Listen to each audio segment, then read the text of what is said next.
This news update is brought to you by... So, I'm meeting Rico later. Gotta check in with the girls, but first, let me check my usage on the MyLime app.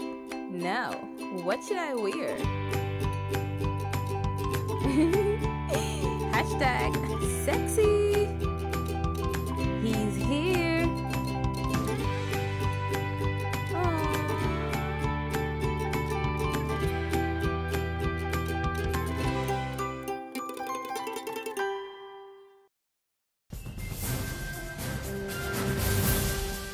Welcome to the Barbados Today evening update for Thursday, April 16th. I'm Fernella Wedderburn. Thanks for joining us. Our top story. Investigations are on the way into the murder of a St. Joseph man this morning. According to police, 41-year-old David Miller of Vaughan's Land, number 1 St. Joseph, was shot in his upper body following a dispute with a number of men who had approached him. He died on the scene of the incident, which occurred around 10 minutes to 12. Following the incident, police say they pursued a grey Nissan Sunny with 3 occupants in the Farley Hill area who they believe are connected to the shooting. The chase ended at Benny Hall, St. Peter, where the suspect's car overturned. All 3 men were injured and taken to the Queen Elizabeth Hospital under police guard after complaining of lacerations and pains about the body. 9 police vehicles, including personnel from the K9 unit, along with 2 sniffer dogs, the Special Service Unit, the Criminal Investigation Department, were on the scene of the accident.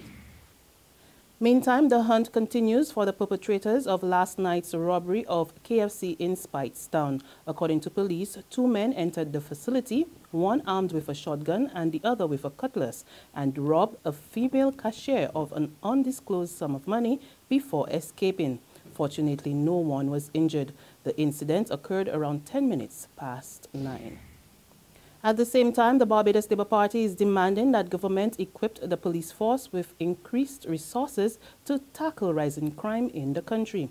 Highlighting the latest criminal events, Shadow Attorney General Dale Marshall said Barbadians in their homes and businesses are now more than ever under siege by brazen elements in the country which cannot be ignored. Marshall contends that government cannot treat the current situation with what he called the same insensitivity and slowness that it did in reacting to the island's economic difficulties. The Barbados Workers' Union tells officials of the Barbados Light and Power Company to tread carefully on plans to send home 60 employees by year end. The warning came this morning from General Secretary Tony Moore during the media launch of Labor Day celebrations. Once we recognize that Light and Power had made a signal that's going to cut some 20% of its 400 average workforce by year end, we understood immediately that while the BWU must and will speak for workers, that the Ministry of Labour, as the arm of Labour and as the arm of government, must do what it has to do to ensure that the laws of Barbados, the Employment Rights Act, and the social protocol 6 of the social partnership that they are adhered to.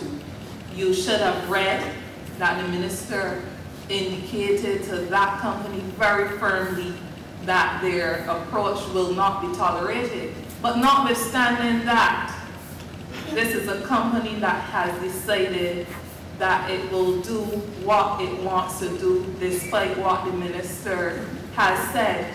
The YMCA is on a restructuring drive, but one prominent businessman is concerned that young people are not being engaged enough in the process.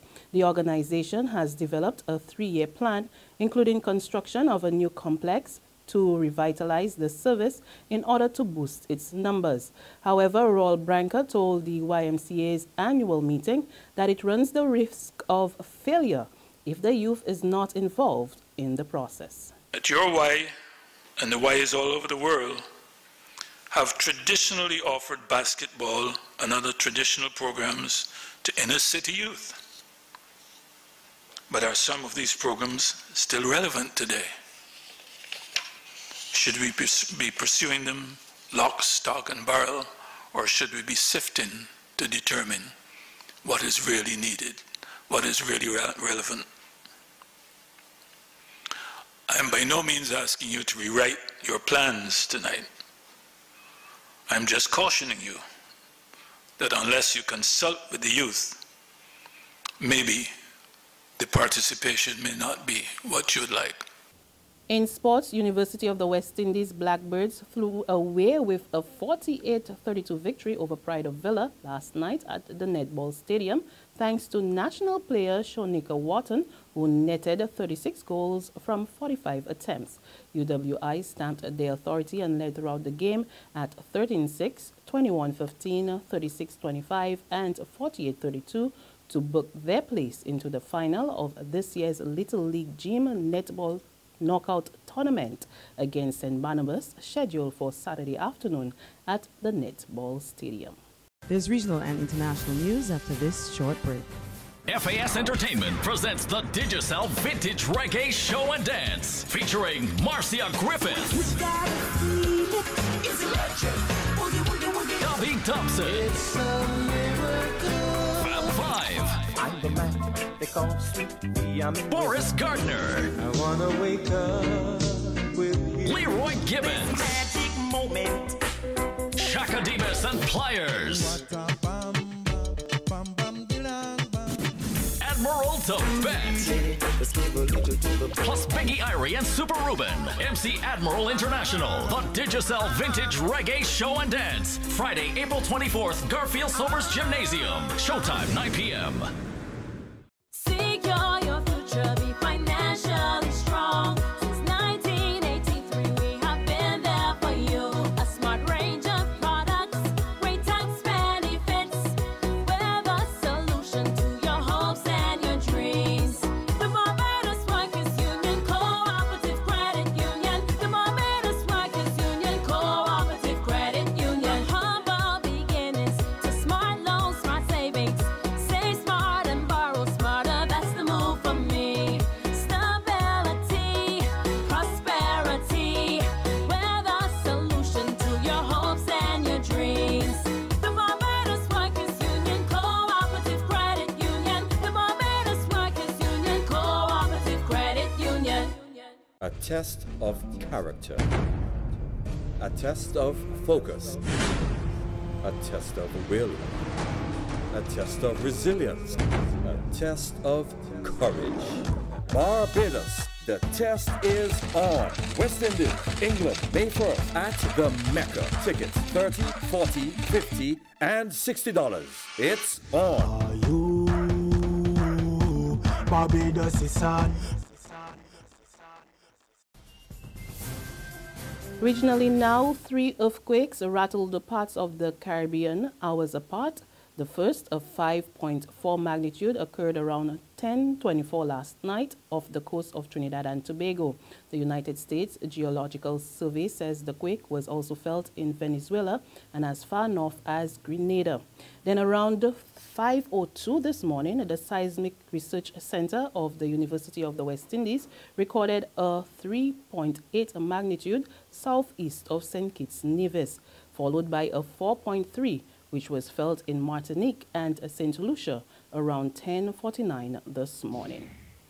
On the international scene, Italian police today arrested 15 Muslim migrants after they allegedly threw 12 Christians overboard following a row on a boat heading to Italy. The Christian migrants, who were reportedly from Ghana and Nigeria, are all feared dead. In a separate incident, more than 40 people drowned after another migrant boat sank between Libya and Italy.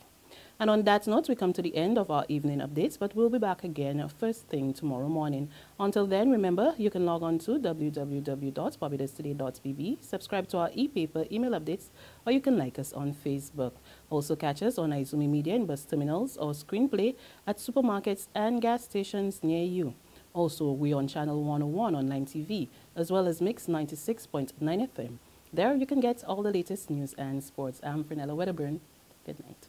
This news update is brought to you by... So, I'm meeting Rico later. Gotta check in with the girls, but first, let me check my usage on the MyLime app. Now, what should I wear? Hashtag sexy. He's here.